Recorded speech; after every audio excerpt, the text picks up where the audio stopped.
guys, so today, wag mo muna open. Mag-open kami ng gantry. So, siya kasi maliit siya. Bumili kami ng maliit. 55 yung isang gantry. Open na daw. Kanina pa yung excited. Wait lang, dito ba? Akin ko. Yung sa kanya yung maliit. Pero kanina yung pa gusto ng papaharin ko naman siya.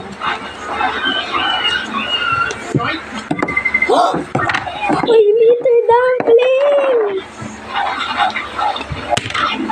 Sa kanya, glitter din, glitter. Pero ano ito? Nasaan ka ba? How excited are you? So much happy and excited.